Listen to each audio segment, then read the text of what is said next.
नमस्कार दोस्तों, अभी 2 मिनट पहले की सबसे बड़ी खबर इस वक्त आ रही है यूपी से। यूपी बीजेपी में हड़कंप मचा हुआ है।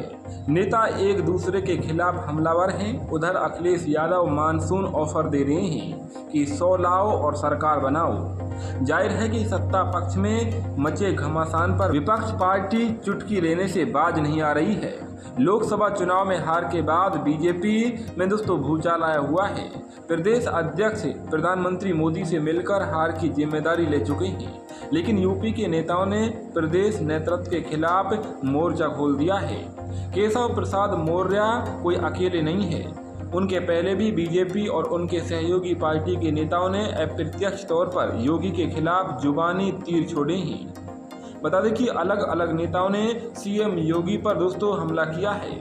मुख्यमंत्री योगी आदित्यनाथ के खिलाफ सबसे पहले बता दें कि केशव प्रसाद मौर्य ने ही आवाज उठाई है। केशव ने बीजेपी कार्य समिति की मीटिंग में साफ तौर पर कह दिया है कि 7 कालिदास मार्ग कार्यकर्ताओं के लिए हमेशा खुलता रहता है।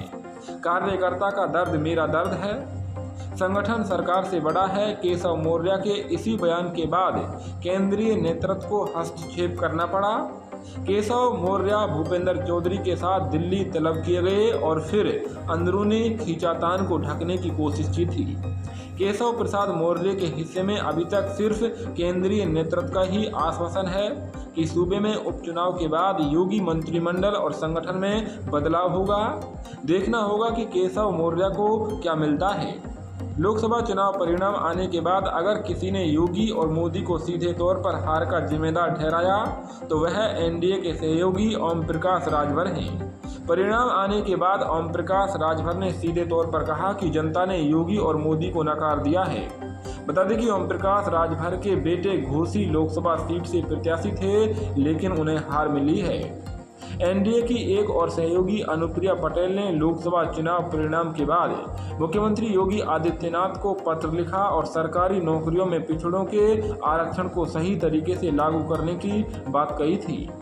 यूपी में एनडीए के एक और सहयोगी संजय निषाद ने लोकसभा चुनाव में मिली हार के बाद केंद्रीय नेतृत्व पर उंगली उठाई। निषाद ने कहा था कि संविधान को लेकर नेताओं की गलत बयानबाजी और ओवर कॉन्फिडेंस ने हार का मुंह दिखाया। 400 पार के नारे पर बहुत ज्यादा भरोसे के चलते भी हार मिली है। अनुप्रिया पटेल के पति और यूपी सरकार में मंत्री आशीष पटेल ने लोकसभा चुनाव परिणाम के बाद कहा था कि यूपी में एनडीए की हार के लिए पिछड़े समुदाय की समस्याओं का हल न होना एक बड़ा कारण है। उन्होंने कहा था कि मामला चाहे 69,000 शिक्षक भर्ती का हो या फिर दूसरे मुद्दे का, इन्हें समय रहते हल किया जाना चाहिए था। जाहिर है कि आशीष पटेल के निशाने पर अप्रत्यक्ष तौर पर मुख्यमंत्री योगी आदित्यनाथ ही थे। ऐसा नहीं है कि भाजपा में सिर्फ योगी मोदी पर ही निशाना साधा जा रहा है। सुनील भराला भाजपा के सीनियर नेता हैं और पूर्व में यूपी के मंत्री रहे हैं। सुनील भराला ने केशव मौर्य की बातों को दोहराते हुए कहा कि संगठन की जिम्मेदारी भी बड़ी होती है, इसलिए हार की जिम्मेदारी संगठन को भी लेनी चाहिए। इसलिए माननीय प्रदेश अध्यक्ष भूपेंद्र चौधरी को बिना देर किए हार की नैतिक जिम्मेदारी लेते हुए त्याग पत्र दे देना चाहिए। तो इस वक्त की सबसे बड़ी खबर सामने आ रही है उत्तर प्रदेश से।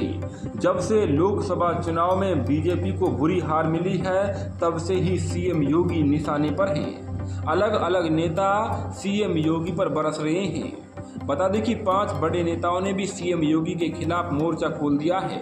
कल खबर आ रही थी कि सीएम योगी इस्तीफा देंगे, सीएम योगी को हटाया जा रहा है। लेकिन दोस्तों अब यूपी में बड़ा बदलाव होने जा रहा है, क्योंकि आने वाले दिनों के अंदर यूपी की 10 विधानसभा सीटों पर दोस्तों उपचुनाव होने वाला है। अब दोस्तों बीजेपी नहीं चाहती कि इन सीटों पर भी दोस्तों हार मिले, इसलिए बीजेपी में बड़ा बदलाव हो सकता है। इस वक्त की सबसे बड़ी खबर सामने आ रही है उत्तर प्रदेश से। आप अपनी राय कमेंट में